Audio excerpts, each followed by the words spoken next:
আমি যে কৃষক হব বললাম, এই কৃষক হওয়াটাও আমার স্বপ্ন ছিল, কিন্তু আমি এর বাস্তবায়নের পথে কখনোই হাঁটতাম না। ইউটিউব তো অবশ্যই আমাদের জীবনে গুরুত্বপূর্ণ একটা বিষয়। যদি ইউটিউব না আসতো হয়তো আমাদের এখানে আপনার সামনে বসা হতো না। এটা একদম সত্য, এটাকে এড়ানো যায় না। ইউটিউব আমাদের জীবনে অবশ্যই গুরুত্বপূর্ণ। আচ্ছা, যদি ইউটিউব না থাকতো বা আপনি তার মাধ্যমে কন্টেন্ট ক্রিয়েশন করে এই জনপ্রিয়তা বা মানুষের ভালোবাসা অর্জন না করতে পারতেন, তাহলে সাদ্দাম মাল কি করতেন বা কি করতো? ভালো একজন কৃষক হতাম। কৃষক হতেন। আপনি কন্টেন্ট ক্রিয়েশনের আগে কি করতেন?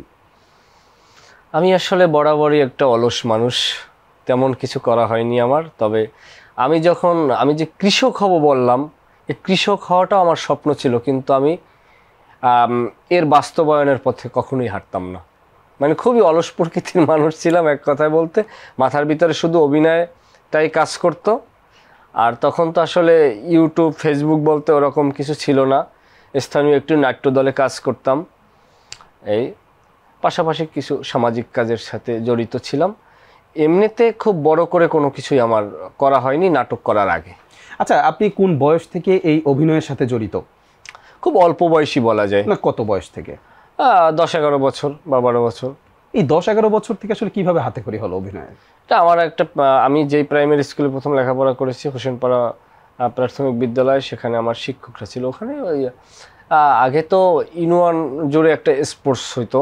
একটা স্কুলকে অনেকগুলো স্কুলকে কেন্দ্র করে একটা স্কুলের মাঠে একটা অনুষ্ঠান হইতো বাৎসরিক। সেই অনুষ্ঠানে বিভিন্ন স্কুল থেকে প্রতিযোগী হিসাবে সেখানে পার্টিসিপেট করতো। আমরাও আমাদের স্কুল থেকে সেখানে অংশগ্রহণ করেছি।